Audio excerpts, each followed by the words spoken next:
Finish him.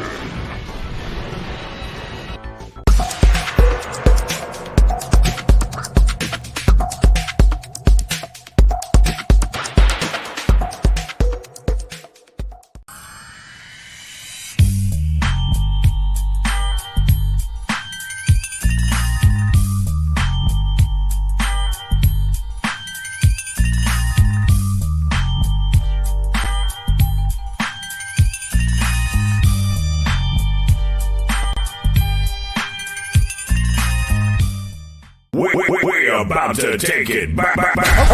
Okay.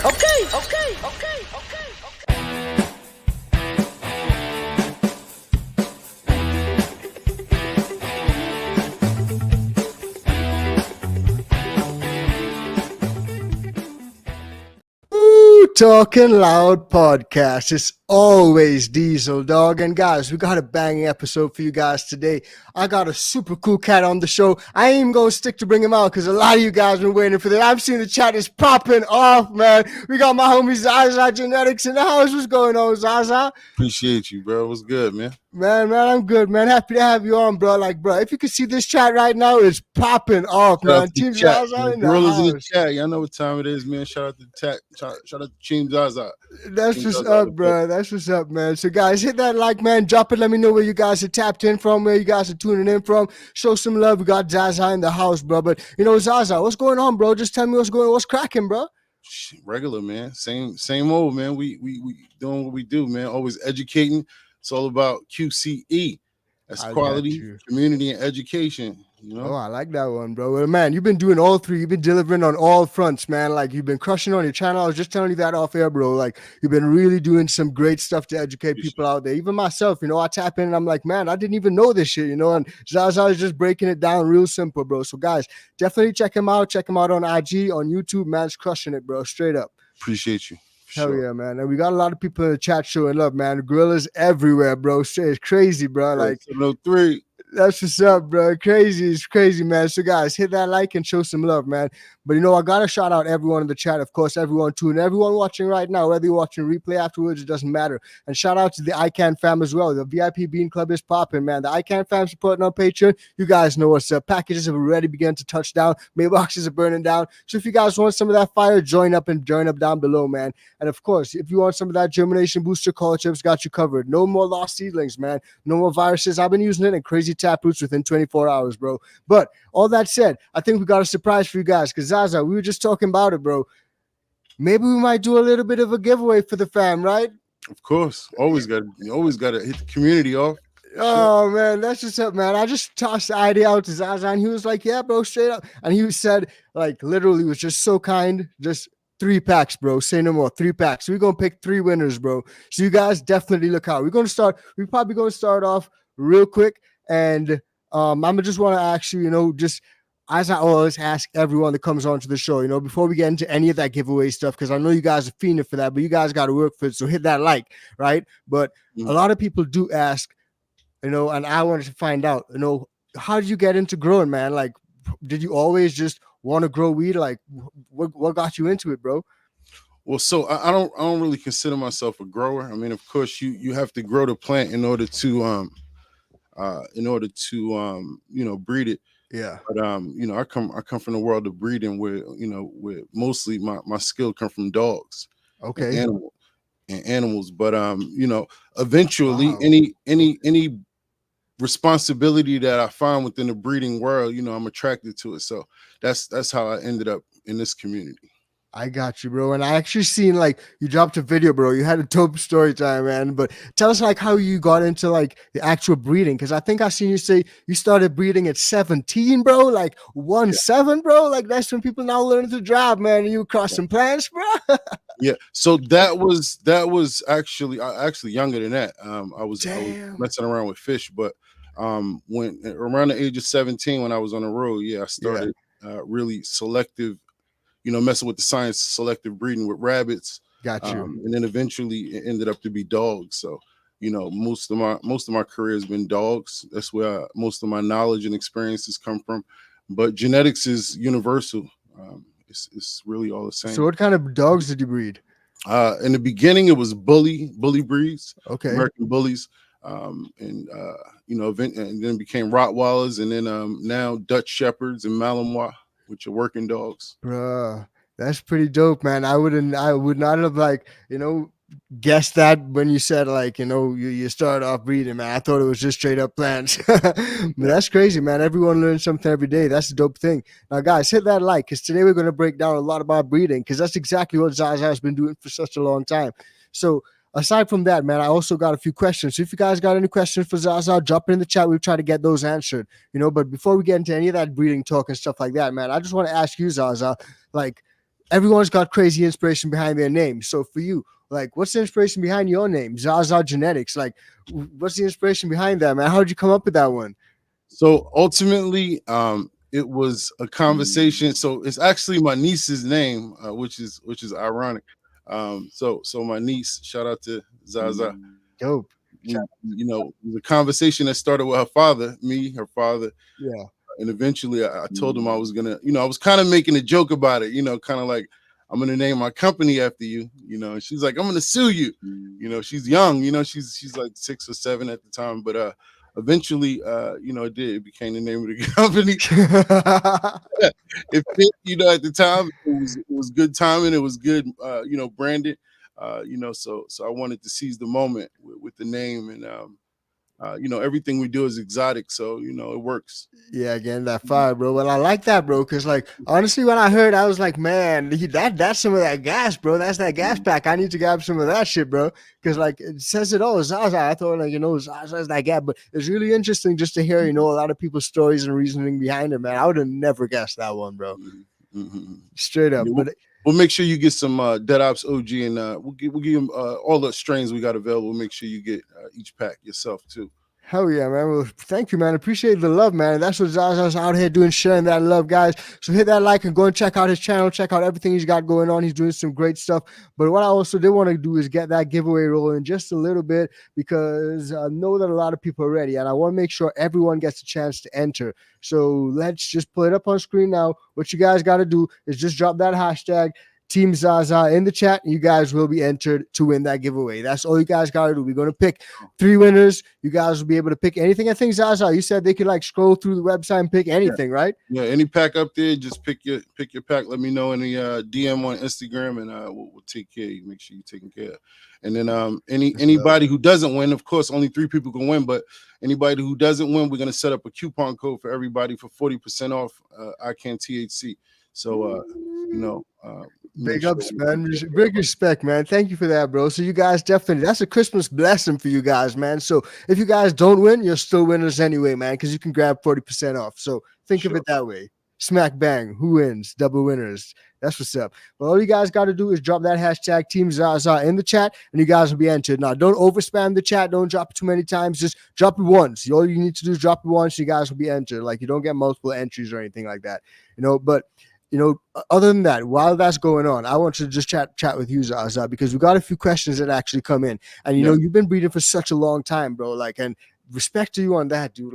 Just learning and accumulating all that knowledge. I'm sure that there's a lot that you could have probably transferred across from, breeding with animals and dogs and stuff like that when it comes to plants. Was there any transferable knowledge, or was it all, completely separate? That's a good question. Most of it was transferable. The only real differences you're gonna run into is mainly clones. Okay. You can't clone animals, but ultimately the mechanics is all the same. The science behind it, the understanding chromosomes, and DNA and heterozygosity, and all of these terms that we use, and backcross, all of these different. It's all the same. Yeah. Line breeding, inbreeding. So. Interesting.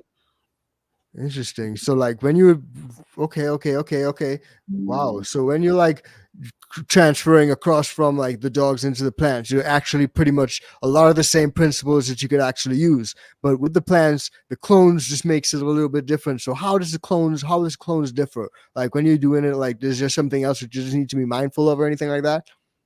Well, you can't clone an animal, really. I mean, unless you work for I don't know, maybe some crazy doctors, some fucking lab, bro. I don't know. Yeah, it's nothing that we could do at home in a tent, but or in the backyard like we could a litter of puppies. But yeah, that's pretty much the main difference between the two. Is So if you were, but like if you were to like, I probably ask it real bad, but like if you were like in a tent, so we're talking only plants now. Like when you're crossing cuttings versus two plants that came from seeds, is there anything different? The fact that you got to reverse the clone. I mean, unless you're dealing with two female seeds, you'll have to reverse the female as Got well. you. But the clones are probably, of course, going to be more uniform than whatever seed strain you're starting with, unless somebody's created uniformity within it. That's probably the only difference.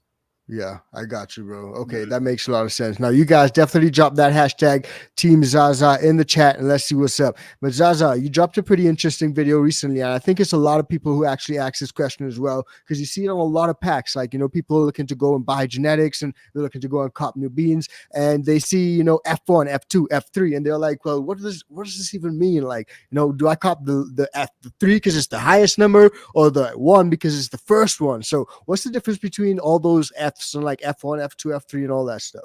Gotcha. So F1 is your parent generation. That's always the generation of offspring that came from the mother and father that started it all.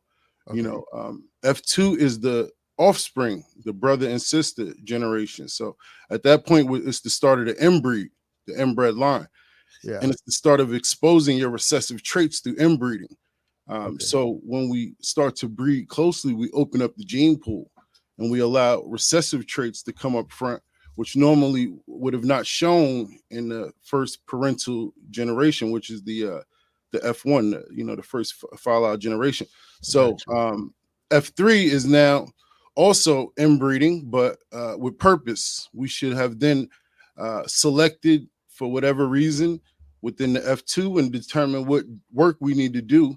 And F3 is the direction that we need to go to get that work complete pretty much. So we continue to inbreed until we fix whatever traits we need to fix.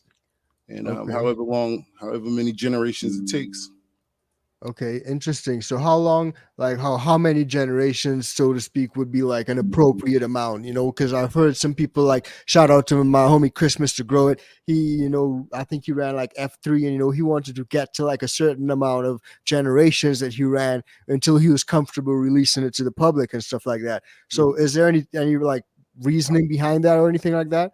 Well, yeah, of course. It's really all about what your objective is. So your objective may be to isolate and remove any undesirable traits. That should always be your primary focus. That should always be the first goal, is to search for and remove any undesirable traits. So when people say pheno hunt, that's really the first pheno hunt you're doing when you're exposing recessive traits. Once if you've determined you found any undesirables, then you need to remove them, however long it's going to take. So in the case that it was something like hermaphroditism, if it's really bad and it's dominant within your line, it may take you 3-4 generations to get it out. But it's all about what your objective is. I got you. And I guess it makes a lot of sense, as with a lot of things in life. Okay, but like when it comes to like undesirables and stuff like that, like what sort of things would be considered undesirable? Is it just like this plant grows kind of short and stocky, and maybe I don't like that, or is it just like herms you're talking, or is it wider than that? Well, I mean, you could have a ton of undesirable traits. They're all should be prioritized, but hermaphroditism is one of the biggest ones, right? Okay. Weakness to just any type of weakness should be called out. It should be removed. So if your specimen is weak to wind or light or heat, and it's exposing herms, then it should be removed completely. You should always stress test and test your lines for strength. And those are the ones that you inbreed with. You don't breed any weakness into your line. I got you. And that means, I guess, on the flip side of that, if you're looking for desirable traits, it'll be anything that's not a herm, right? Well, once you've made sure you don't have any undesirables, then you can look for the things that you want, as far as desirable traits, color, and some of the things that are really important to us, but not as important as stabilizing and removing any undesirable traits. Like that's always the most important. So it's always really important, even more so, to start with really strong parents that don't have any desirables within the gene pool, and from reputable breeders if you can find them. Yeah. Okay, that makes a lot of sense. So as a lot of people always say, start off with like proper genetics. It's all about the genetics, right? Yeah. Okay. Yeah. So like when you find like situations that herms come up, if it's a herm and it's like it's a really fire pheno, no matter how much fire it is, you probably just get rid of that, right? Well, yeah, you definitely want to remove it. That's Can't fuck around. It's not breeding quality. It shouldn't be in the gene pool at all. I got you. Okay, makes a lot of sense, man. Just hearing you speak, you know so much about like the breeding process and talking about the gene pool and all that, man. It sounds like I'm talking to scientists over here, bro. Yeah, fuck with that, bro. But okay. Now I got a question which came in from the ICANN VIP Bean Club homie, my homie Saint Nick, man. And big ups to Saint Nick because he's been super patient. He actually asked us on the last show and I wasn't able to get it answered, man. But I think you're the perfect person, so I'm glad I was able to hold it for you.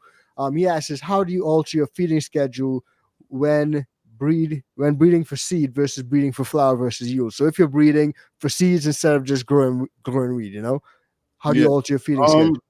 I feed the same. I do a lot of okay. So the only growing that I'm doing is really stress testing. Okay. So I'm never really feeding or growing normal in a normal way. Like I really ever produce flower just to be able to smoke it, or it's very rare. Okay. Normally my plants are always being pushed to the limit. They're always being killed. I got one of my tents, a 4x4 that's called the graveyard. Whoa, bro. The graveyard, bro. In the graveyard, only the strong survive. So you'll see pots with just dead plants leaning over, and bro, that is crazy. That's probably one of the wildest things I think I've ever heard on this show, bro. That's some real dope ass shit, bro. Straight up. I like that. Yeah. Only the strong survive in the fucking graveyard, guys. So hit that like. Now, yeah, man, I think that since there's no difference really, that goes to show that once the plant gets what it needs, it'll be happy, you'll be happy, the plant will be happy, and you can get to your outcome, right? You just got to keep it alive, basically. Oh yeah, well, you want to push it to the limit. Any weakness you want to cull out. You remove any weakness. We don't want any weakness. We want only the strong survive. So, and as a grower, sometimes it's hard to translate killing your plants or letting them go, but it happens even in the dog world. I come from the dog world where I see people put dogs to sleep because they just not breeding stock. And it's a responsible act as a breeder because we don't want to ever put out weakness. Yeah, I got you. Makes a lot of sense too, because you don't want any of that around. You want to make sure you got that proper stuff.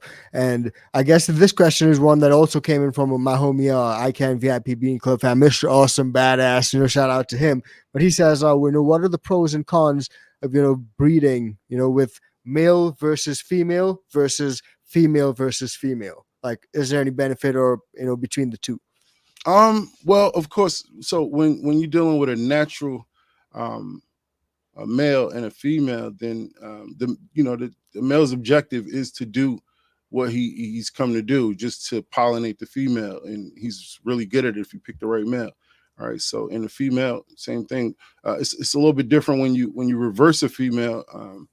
You kind of dealing with the ethylene binding with copper. So when ethylene binds with copper, it creates female parts.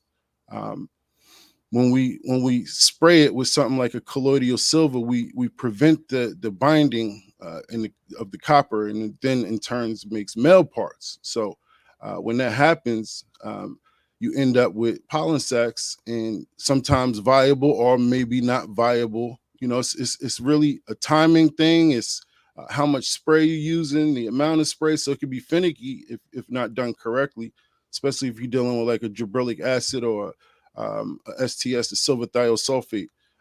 It could be a lot more trickier and complex than just a colloidal silver. But either way, it needs to be done right, or you won't end up with viable pollen and you'll miss your opportunity. So, but when you got a good male and a female, it's pretty much it's real simple. I got you. No, that's pretty interesting. Now you mentioned a lot of things there, bro. And like, like I say, you're so been doing this for such a long time, man. You got a lot of knowledge up in that dome when it comes to the Mm, breeding process, bro. So shout out. But when it actually comes to the breeding, right? Like how do I put it, man? Like there are probably a lot of different things that people would probably want to do, right? So if I was a beginner first starting off, and you mentioned like the colloidal silver, you mentioned some of the other ways that you can do it, just if you're running fems or whatever. But if someone is just starting off as their first attempt at breeding, so to speak, right? And what would you recommend they do? Would you recommend they go for just grab a male, grab a reg seed, let it look for a male and let that male pollinate a female? Or would you tell them try the colloidal silver, try to make feminized seeds sort of thing? nah, I tell them to hold their horses and do the research that's necessary in order to actually understand the process of breeding, because you don't want to just be like everybody else that wants to be a breeder or claims to be a breeder. Yeah. If you really want to do this, understand what it takes to be a breeder and what most breeders, what's their mindset, because it's not of the community, right? Yeah. If you'll notice that breeders have a responsibility to enhance, preserve. They're going out looking for extinct specimens, whether animal or plant, to help and put a hand in participating with fixing the issue versus trying to make a dollar. It's Yeah. not that simple, and it never will be. So anybody who's just looking to put two and two together, it's not that simple. Really, really go back to the 1865s. And pardon me from one of my last videos. I spoke on Gregor Mendel, but I said Edgar Mendel. I got a friend named Edgar, and they chewed me up. One guy chewed me up in the comments. So pardon me, but yeah. You know how they can be, bro. So Gregor Mendel, 1865, man. He started gave us the understanding of selective breeding and isolating traits. So you go back that far, do your research, and it don't take a lot to become better than your favorite breeder. I tell you that, because they don't. You can a couple hours. I teach my guys all the time, man. A couple hours, I teach you more than your favorite breeder knows. And they come equipped with these questions. They go back and ask these breeders, and they get cursed out, or they get, it's just, it's big facts, bro. And they have a lot of breeders out there, and I think that personally, bro, like, when they get to a certain level and their name gets out there and they're like, a lot of people know them. I can call names, but I'm going to call names, right? They sort of lose that love for what they're doing sort of thing. It just starts to become monotonous, and, they just putting out shit, just for putting it out sake. And, the love for it is kind of fucking lost in it, so I think that keeping the love there is important, right? Yeah, of course, man. Everything starts with, that's why, a lot of these guys don't like to be called pollen chuckers, right? If the shoe don't fit, don't wear it, right? But a lot of them love putting that shoe on, man. Yeah, they're strapping them boots up, bro. but the thing about it is, man, you can't go to any of your favorite dispensaries and see them sell you a landrace, because they're extinct. Literally. You want to, because everything's been crossed and outcrossed and flipped and bounced, and everything's a polyhybrid, and got the cool names and the glitter and the packaging, and it's all to make money. And that's just not what land races is about. We talking about ancestry and culture and villages and thousands of years of history, where like something like that's in the dead Alps, like the Bacal hash plant, which is have been used for almost 1,000 years to create some of the best hashes around the world, in northern Afghanistan region. So you start to look into the culture and the history of where these things started, and it gives you purpose as a breeder. That's where you want to start. Yeah, it makes a lot of sense, man. And again, I'm hearing the passion when you speak, and just the knowledge coming pouring through, bro. And I just got a question coming from OG Lieutenant Blazer. He's always tapped in, man. So shout out OG Lieutenant, man. He says, if you hand pollinate a feminized seed plant with pollen from a male of a different strain, are those seeds still having the feminized trait or not? You said if you had to pollinate a feminized seed plant with pollen from a male of a different strain, do you mean like a reg male? Yeah, I'm assuming so. All right. So yeah, if you pollinate a feminized seeds with a regular male, it'll be a percentage less than what it was feminized. Yeah, for sure. See, that breaks it down a lot, man. And you guys definitely like it's a lot of things to get into the breeding. You guys really need to understand, like, from just not just from F1, F2, and F3, but like just understanding how it all works together and plays together. And Zaza is a great source for some of that information. So definitely check him out on YouTube, man. He's dropping some bombs. But Zaza, we were talking earlier about F1, F2, F3, and what all that stuff means, right?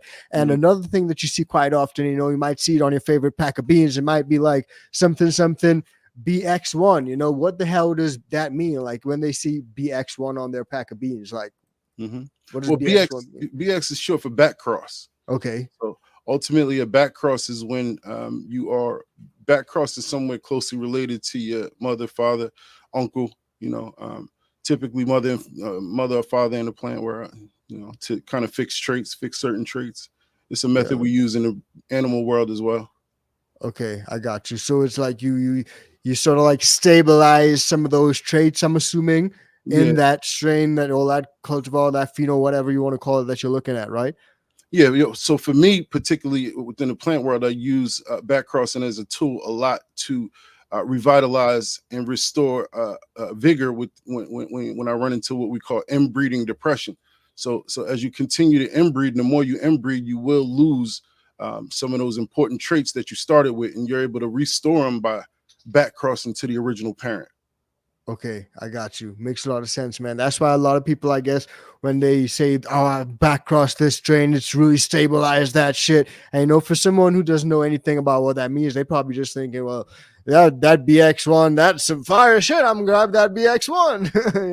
The funny thing about it is the person selling it knows that the consumer doesn't know, so it's jargon. A lot of times they don't even know what it means, but they know if they can throw it out there, it becomes more appealing to the consumer, who may seem like, oh wow, they may not know, but they're like, oh, this guy knows what he's talking about. But 95% of the chance he don't even know what it means. But once you educate yourself, you can expose that. You can see how less and less of you are impressed with the options you got out there. It's not many. Yeah, it's true though. It's true, and you're speaking big facts, man. And that's what Zaza's out here to do, bro.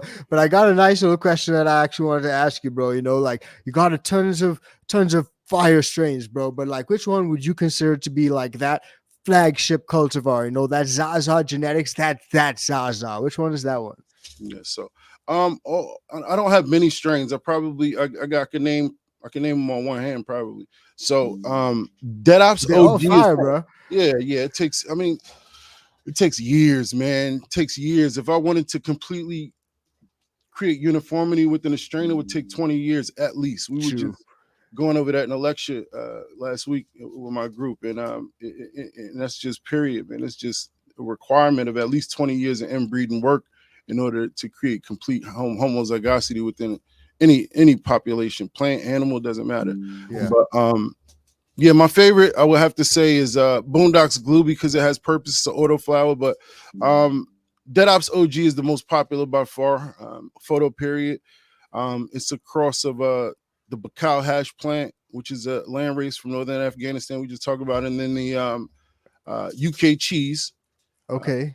And then on the other side, you got the completely other side of the world, also a landrace, but the Uzbekistan landrace from a colder region, crossed with the skunk #1. So okay, that is Dead Ops OG right there. A lot of landrace and history within the land. A lot of skunk #1 and landrace in there. So I like that, man. You're hitting the landrace notes and shit. So that means you're really trying to keep, some of those things alive. I like that, man. Yeah, you got to keep it to the history. And like I said, guys, so Zaza's got some of that fire, and you guys definitely check it out. But if you guys want a chance to be able to, win some of that fire on today's group, like I said, we're going to pick 3. So you guys definitely drop that hashtag Team Zaza. For all the people just tapping in, drop that hashtag Team Zaza in the chat right now, and you guys will be entered. Just drop it once. You don't have to spam it, but, we're going to help you guys out. Now, homie, I did want to ask you, bro, because like I got another question, which is, a pretty interesting one, right? And this one, it came in from my homie Caitlin Campbell, right? She's big fan, homie of the VIP, ICANN VIP Bean Club. And I just wanted to drop that question. Where is it, man? So, okay, she's growing in Montana. She says, much love and respect to us both. Do you prefer to breed in tents or do you mess with outdoor pollination? That's a pretty interesting one, because she lives in Montana and she grew outdoors during the summer and indoors during their roughly 6-month long winters, which is pretty fucking long. So, what do you prefer? Do you do it indoors or outdoors? Well, so when I'm breeding, it's always I want to have the smallest population to be able to have the most control over. So indoors, I'm going to have the most control over just being able to. I do a lot of stress testing and strength testing, what I call it. So I need to be in that, in that sort of enclosed environment. I use 2 4x4s side by side. And usually if I have to implement my 2x4, I'll bring them in, but for some isolation. But for the most part, the 2x4s, one of them, like I said, is the graveyard. The other is strength testing. If they can make it to the graveyard, then, if they can make it through the graveyard, you're a bad motherfucker, you bad. Yeah, you a bad bitch. Yeah. I got you, bro. Okay, so I like that because that means you could probably really control your environment indoors, right? Like a lot of people say when you're breeding, some people want that negative air pressure, so they want their tents to suck in a little bit on each side, So I guess you really can dial in that environment a lot better indoors when when the tent is literally sucked in like that. But I mean, it's probably a lot easier to pollinate other shit if you're outdoors as well, like on the flip side of it, right? Well, yeah, I mean, if that's, like she said, open pollination is where you can practice outside. It's more of a natural process. Yeah. You can look at it almost in a sense of natural selection. If you're dealing with what we call wild types or land races, but if it's just strain that you've created, I don't know. If you can keep control about open pollinating, because you always got neighbors. Pollen can travel up to 3 miles away. You want to be responsible when you pollinating outside. So it's always good to be in the most controlled environment you could. Yeah. And I would say that for everything, regardless if you're breeding or not, bro, I would probably say, try to control the environment as much as possible. When I was living back in the Caribbean, actually, there were people who always grew outdoors because, it's the Caribbean, bro. Why would you not grow outdoors, right? So everyone's growing outdoors, but then people would be growing regs and shit, and they grow a male or they plant herms out. And that shit literally goes and pollinates their homies' plants next door and them homies next door next to them. Yeah. And, motherfuckers literally had, plants on top of their roofs during veg and shit, right? They'll come outside and put their plants on top of the roof to get that sun. Everyone was growing outdoors, man. So a lot of people are susceptible to that shit. Yeah, it's always going to boil down to your objective, though. Whatever you need to accomplish. If you need to, plant 1,000 phenos, then you're gonna have to do it outside. Most likely, you're not gonna be able to do it in a tent. Yeah. So it's all about what you're working with and what your objective is. Yeah, it's true. Big facts, man. And man, I'm seeing the chats popping off. We got over 200 people tapped in, guys. Smash that like, show some love, and let's see what's good. But man, so much. Yeah, bro, he smashed it, man. Zaza gang in the house, bro. It's just crazy, man. Chats, I'm literally trying to keep in touch with the chat, see what's going on, and I can't just because it's fucking popping off, bro. Now, I saw one thing came in that I didn't want to pinpoint, man. It's Impala 64. An easy way to remember it for all those who may be struggling to remember that shit. F2, fuck your sister. BX, fuck your mother. S1, fuck yourself. Okay. Yeah. So speaking of that one, we haven't gone to the S1 just yet. So talk to us about the S1, bro. What's the S1 all about? S1, self-pollination, also a form of inbreeding, because it's all inbreeding. It's a form of inbreeding. And we also use S1s as a tool. But yeah, S1s, and it's you're going to always get feminized seeds as well. So because it's the mother breeding with herself. And okay, so are there any benefits to that? I see a lot of people doing S1s, and I see them selling a bunch of packs, and they say this is a pack of this strain, but it's all going to be crazy different phenotypes, and you may get intersex traits and shit like that. But it was an S1. Is there any reason for that? Well, so when it comes to an S1, whatever the mother is, whatever her dominant traits are, you're going to double up on her traits. Well, not double, you're going to have 50% more. You're going to 50% increase those traits when she breeds to herself. So if she has a dominant hermaphrodite, then it's going to show 50% more in the next population of seeds. So you got to be careful with S1s. You got to definitely be have purpose and strategy with why you are self-pollinating, and know that you're starting with a specimen that's a good one to start with for sure, and that shows real strong desirable traits to begin with. You don't want to double up on undesirable traits. Okay, I got you. And like with that F1, S1, my bad, whole process, right? If you were to do that, is there any more likelihood that you will get any undesirable traits, or do those desirable traits just really lock in and you like it's not really susceptible to getting anything else in there? Well, no, it's all about the whatever you start with. If you start with a bad female, you'll double up on her bad traits. Okay, I got you.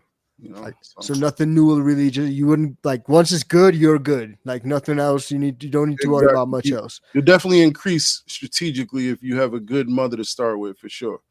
Okay, I got you. Makes a lot of sense, bro. And again, shout out to you on that, man, because like these are some questions that a lot of people, probably been asking. And shout out to William. He says BX is fucking your granny. All right, you guys getting too carried away with this, bro. You guys getting too carried away with this. Let's just chill out. We're getting back to breeding and we're talking plants. No, Christopher Dukes, man, he does say S1 have to be a clone from a known mother plant. So I guess that's pretty interesting because you probably would not want to do S1 with something you're not familiar with, right? So S1 have to be a clone. Is that a question, or I'm not sure what the reference is, but I think he was just saying it, and I think I was saying it makes sense because like, you don't want to do anything with like that's not known, a mother plant that's not known. You want to be able to know that whatever you're starting with, like the mother plant has to be something I'm familiar with those desirable traits that are locked in. Gotcha. Yeah, for sure. You want to start with something that's good for sure. Okay, I got you, bro. Makes a lot of sense. Now, guys, definitely hit that hashtag Team Zaza. Drop it in the chat, man. Chat is going crazy. A lot of you guys are tuned in. Norma G, shout out to Norma G, man. Always showing love. Always. Dropping that. Check out Zaza on YouTube. Everything's there. We're dropping links for the whole show, so you guys can just tap it in the chat, and you guys will get carried to where you guys need to go. But yeah, now actually, Shawnee Mac is saying, I got a pretty interesting question. What does S stand for? Does S stand for self? I'm just assuming. Correct. Okay, yep, I'm smart. I could pick things up too. Oh, bro, no, I love this, man. I love hanging out with you, bro. Like, it's such a cool cat. Man. Appreciate you. We got to do it again for sure. Hell yeah, man. Now, this is probably like the perfect time, I think, to segue into the Know Your Bud segment, man. I like to say that everyone that comes onto the show is my bud, man. Like, we hanging out, we talking, grow, we blazing up, and I just want to know more about you. And it helps everyone to know more about you. Everyone that comes onto the show is my bud, and I like to find out what you do with your buds. Mm-hmm. So I got a few questions, bro. All I'm gonna do is shoot them out. Like, there's no right or wrong answers, like multiple choice, like back in school days. There you go. And all you gotta do is tell me what's your preference and why. That's it. Gotcha. All right, man. Let's get into it. Now, I had a super controversial one, man. I almost dropped this question, man. But I asked a homie on the show, I think it was just yesterday, and he gave a controversial answer. So I was like, okay, maybe I'm gonna have to pull it back out and ask you, right? So if you're growing your flower, and I know you said you do a lot of breeding, and you don't necessarily do a whole lot of harvesting, but if you do, right, are you wet trimming or are you dry trimming? I'm dry trimming. I got you, bro. Yeah, he a lot of people agree with that, and he said something else, and people are going off in the chat. So yeah, it has a lot to do with your location too. So if you're in a place where it's low humidity, like Arizona, you might want to wet trim.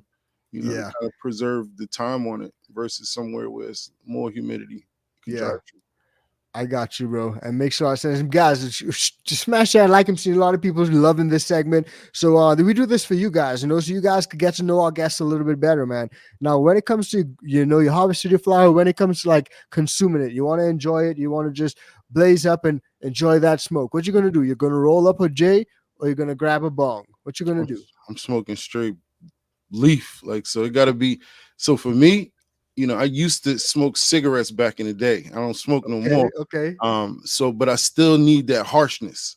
Okay. So all my blunts got to be super harsh. Like I go through packs, hundreds of packs that I don't. If the blunt is not right, I won't smoke it. But it got to be a certain leaf. It got to be like a Fanta leaf or something that can give me that kick. A Fanta leaf, man. Not a lot of people actually know what that shit even is, bro. Straight up. Damn, bro. You out here, bro. Okay. I'm about to say, like, what's your favorite blunt that you roll with, man. Some people like Duchess, some people like Backwoods, Swisher, King Palm. Man, went straight for the Fanta leaf, bro. Yeah, I like that. You're a real G, bro. I like that. for sure. No, man, I love this segment, man. It always helps us to get to know people a little bit better, bro. That's a dope. And no one on the show ever fucking said that, bro. Me being from out in the Caribbean, bro. Like the first time I heard that myself, when I lived in Trinidad and Tobago in the Caribbean, first time I heard that was when I went over to Barbados, bro. My homies in Barbados were like, they're like, yeah, become some of that Fanta, and you roll a literal leaf, bro, like a literal leaf, bro. Shit was still wet. Thing was still wet, bro. Man, that's crazy. You just threw me back years, bro. Anyway, next question though is edibles or vapes? I don't smoke either. I don't eat None either. of them. None is fine, bro. Nah. I had an experience with my sister at the airport where I was eating some RSO, and I ate like 400 milligrams, and I'm like cooking on the airplane, man. Like, so I was cool at first, I'm cool, like I'm chilling, I'm vibing, but then when we get on a plane, bro, I'm cooking though, so I kind of like doze off. But I wake up hot as hell, bro. So I'm like, I gotta take all this shit off. I can't though. So I'm like getting thirsty as hell. I'm telling the lady, like, yo, I need some water, bro. Man, that bitch she got to give me oxygen and all type of shit. Shoot, no cap. The oxygen, bro. Bro, it was lit, man. I was cooking in that motherfucker. I was like, never again. That's it, man. I'm done. I ain't never eating no RSO again. That shit cook you every day. Fuck that shit, bro. Yo, you better know what you're doing. You better know how to use that shit correctly. Oh my god, bro. RSO ain't no joke. I'm dead, bro. I'm fucking dead, bro. I gotta catch myself, bro. Guys, hit the fucking like for that, bro. I can't even breathe right now. Okay. Oh shit, bro. Okay, next one though. You hit that RSO and you catch yourself. You eventually catch yourself, bro. And you're able to smoke a blunt, which you like. That's not so bad. But then you get hungry, right? What you gonna do? You're grabbing a snack. You're going for the munchies. Salty or sweet? What you picking? I gotta go with the sweet. Ooh. Gotta go with some. I gotta have some type of maybe. See, I get my sometimes. I might be in the mood for Reese's. I fuck with them Reese's too, bro. Sour Patch Kids. I don't fuck with that one as much, but I fuck with the Reese's. I love chocolate. That's why chocolate's my jam, bro. Yeah, see, you can't go wrong with certain chocolates. I had a little chocolate chip cookie right before we came on to the show, bro. I popped that shit in the microwave, warmed it up a little bit, got a little bit soft, ate that shit. The best thing ever, bro. Oh yeah, fire. Best thing ever, bro. Straight up. Okay, so you had one choice, right? You could only pick one, bro. This is you can only pick one. This is a serious one. Mm-hmm. You waking bacon or you hitting a nightcap? You can only pick one, bro. Long day ahead of you. Only pick one? Yeah, only pick one. Long ass day. You got a long ass day. What you gonna do? Damn. I might be able to skip the morning just to get the night joint on. Yeah, just to get your day done and shit. Yeah, I might be able to skip the morning for sure because that shit make me sleepy anyway. I'll be high as hell at work, sleepy as hell. Okay, I got you, bro. That's a smart one. You a smart mother. You're gonna be productive and then you're gonna enjoy yourself afterward. Yeah, work hard and go home. Work hard, play hard. I like that shit. Relax, okay. Yeah. Oh man, okay. That last one, bro. Like you sitting down here talking to me, man. We chatting it up, talking shit, and 20-year-old you kicks through that door, right? And he looks at you in your face and says, "Yo, I'm challenging you to a smoke off right now. What you gonna do? Who's smoking who? Who's winning that smoke off, bro?" 20-year-old me? Yeah, young you, man. Young you. You're breeding at 17 and shit, bro. So you're doing the big man thing at young, bro. 20-year-old me, man. Yeah, he probably couldn't smoke with me now, man. You probably smoke his ass, right? Yeah, I smoke him out now. Yeah, for sure. Hey, man, you rolling with that Fanta, bro. So I would assume you'd be smoking his ass. Mm-hmm. Oh, man. Okay, that's the last one there, bro. Man, the chat is crazy, man. Chat is popping up. A lot of people seem to love that segment, man. And that is the Know Your Bud segment. That's the beautiful thing of it, man. Like, everyone that comes on, they always got different answers, bro. No one is the fucking same. And everyone likes different things, man. So thanks for that, bro. Appreciate y'all. Hell yeah, man. Now, guys, don't forget, and I didn't forget you guys, but the giveaway is still running. So, guys, we got 130 something entries. We got over 200 people tuned in. If you guys did not enter, your time is running out. I'm going to take one more question for Zaza, and then we're going to start to draw those winners. So, you guys don't fuck around and get that hashtag Team Zaza dropped in the chat right now. That's all you got to do. And then you win. We're going to pick 3 winners. You guys will be able to scroll the website, pick what you want. And shout out to Zaza, man. Someone's going to have a super Merry Christmas, man. So big up to you, brother. For sure, man. I appreciate you, bro. Hell yeah, man. That's what's up. Now, where is it, man? I seen it and it seems to be gone. Okay, it just came back up. So you guys drop that hashtag Team Zaza. I'm gonna leave that up for a bit so you guys who came in late can drop that in. All you guys gotta do is drop that Team Zaza in the chat. Now, where is that last question, man? Okay, this one was a pretty interesting one, man. This is from my homie, I like to call him Big Vic, man, but he's the ICANN VIP Bean Club homie, Victor Ramirez in the house. He's tapped in right now. He's always fucking tapped in, bro. But he says, where is it, bro? He says, I'm going to have to free up some time this evening, which I assume he did because he's tapped in. Zaza is a legend. Shout out to you, bro. Big ups. Sure. Gang, Team Zaza in the house. Now, what exactly do you look for in a male plant? Like, because that's what a lot of people may not, like, some people may just grab a male plant and say, okay, it's a male, and it's going to breed with that. But things get a little bit more specific. So he's asking, what do you look for in a male plant? Like, do you look for height, width, diameter? Like, what? That's a good question. So you got to think of it in a sense of, and it's not easy. A lot of people think it's just matching up a male with a female, and it's not. Ultimately, you want to be able to identify what we call a true breeder male, who's real actual breeder stock. And there's certain traits that you need to identify. So you can kind of look at it as difficult as you being a man and then determining what traits you have that will pass off to your daughter. Okay. It's just hard for you to determine that. But ultimately, vigor is the number one. Vigor. You can always do a stem rub, throughout the grow, and early on, and stem rub as much as possible to try to identify strong and potent aromas of terpenes. Gotcha. And vigor is probably the most important. We look at flower structure as well during flower structure, bud structure, or pollen sac structure. Okay, I got you. And sort of tied onto that question, he also asked, like, what would you say is more important, like finding the right female or finding the right male? The right male, because they're so rare. They're so it's rare. Like a fucking gem. Yeah, it really is. And you can clone females. You can keep a mother plant. You can preserve them much easier than you can identify and preserve a male. Yeah. Okay, that's interesting. And Barry Bryant has actually dropped an interesting question too. He was saying, what about pollen? If it dumps a lot of pollen or just has a little bit of pollen coming out of that baby, like, it's almost like, it's getting real old and it can't do the thing anymore, and it's just getting real low. But like, what would you do? Like, does that make any difference?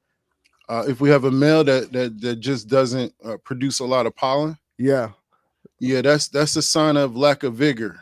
Okay, we want strong. When you're like shaking it, and like some of those Instagram videos and stuff, you see people shaking those males, and it's like tons of fucking pollen on there, and they're just getting it all off. But like a lot of the times, like you may have a male and it just produces like a real little bit of pollen, not enough, and you're like, okay, you're in there with like a little cup trying to get some of that shit. Yeah, that's a sign of weakness. I wouldn't want to transfer that into my pool for sure. Okay, I got you. That makes a lot of sense. So again, like that's something that a lot of people may even overlook. Like pollen is like how much pollen is produced. That's something that people would consider a desirable trait in a male, and you guys can, take that for what you will. But that's another dope thing that Zaza's dropped there, because I personally didn't even really think of it like that. Literally. And now what I did say, Zaza, and I did promise everyone in the chat, is that we're going to do that giveaway. So let's get that draw rolling. We've got more people have entered since we reminded everyone, and we're not playing around. So let's get that draw rolling. And what do you say, Zaza? Should we roll it? Yeah, let's do it, man. Shout out to the chat, man. Shout out to the chat. Name for sure. Hell yeah. We got over 200 people tapped in, man. Hit that like. Let's see how many likes we can get. Run up those motherfucking likes, man. Let YouTube know what's up. And shout out to Zaza. We got to show Zaza some love for doing this giveaway, man. So let's hit that draw. And the winner for the first motherfucking draw is going to be the one and only. Yeah. Oh. Sneaks 17. Okay. Shout out to congratulations, Sneaks, for sure. Shout out to Sneaks, man. I think I saw Zaza come up right before that, bro. My brother Thad popped Big up, man. Big up, bro. But shout out to Sneaks, man. Shout out to Sneaks. Sneaks, if you're in the chat, let me see you, bro. Let me see you show some love. And yeah, man, we got 2 more to roll. So if you guys have not dropped that hashtag Team Zaza, then definitely drop it in the chat because we ain't wasting no time. We're getting straight into the second roll. So let's do it. Let's get that second draw, bro. And the second winner on this draw is going to be the one and only. It's going to be Dr. Trichome in the house. Shout out to Dr. Trichome, man. Big up to Doc, man. The doc has got it cooking, bro. Shout out to Dr. Trichome. That's a pretty dope-ass name. I like it. Can you come and check up on my plants, doctor? Like, check my trichomes out, maybe? But shout out to him, man. Now, guys, send me an email, icanthcseedclub@gmail.com, and I will hook you guys up with Zaza, and you guys can get all that stuff sorted out, and we're going to hook you guys up. You don't worry about it. We're going to hook you guys up. But just send me an email, icanthcseedclub@gmail.com. And I don't want any scammers to come in, so just send me a screenshot of you logged in so I know it's you, so I can verify that shit. Now, let's do the last one, bro. Last winner is, and I see a few more people slid in before we did this one, so big ups to whoever wins them. But let's get that last winner rolling, fam. And the last winner on the show is going to be a Merry Christmas to Butters and Buds. Butters and Buds. Butters and Buds, man. Get it. Now, shout out to Butters and Buds, man. They were in the chat from the beginning, man. I think before the show even started, I seen this name pop up. So they've been waiting. Shout out. Sure, patience pays off. Yeah. That's what's up, man. Gang. Congratulations, gang, man. Zaza, that's something I really love, man. My camera dropped when I was beating the shit out of that table, man. Damn. But that's something I did notice, bro. Like, as soon as you tap into your videos, you notice that sense of a community, bro. Because, like, straight up, what up, team? You're always about that, man. You got your whole team behind you, Team Zaza, and I think you're cultivating a great community, bro. So, how does it feel to, just have that support, in everything you're doing, brother? I appreciate it, man. That's love, because ultimately, that's why I started it, to create a community, so that we could, just like it's just like we isolate traits. As a breeder, I wanted to isolate individuals, that were the right phenotype for a particular group, that we could isolate from this group, and then we could implant pure good, education and breeding mechanics within the community. Yeah. And not just by me, because one thing I make sure is not to be the smartest person in the room. Team Zaza is some of the most brilliant people I met, and in my family. I could sit here and name them each one all day, but you could, we got a Team Zaza story video up there you can go check out on the YouTube, man. And, hell yeah. I don't want to forget nobody. I hate doing that. I always forget somebody. But shout out to the chat, man. Y'all in there. Shout out to the chat. Everyone's been in the chat, man. Team Zaza is strong in the chat, bro. And I think that's a beautiful fucking thing, man. And again, like, even if you didn't win, like, guys, check him out. Check out his website. Hit that discount code ICANTHC 40% off, and you guys will be able to grab something for Christmas, man. But even bigger than that, and more importantly, like my homie Big Vic says, man, you won by just the knowledge gained, So if you're able to gain just one little drop of knowledge on the show, bro, that's all we can ask from you guys. So Norma G. Hell yeah, Norma G in the chat, everyone in the chat.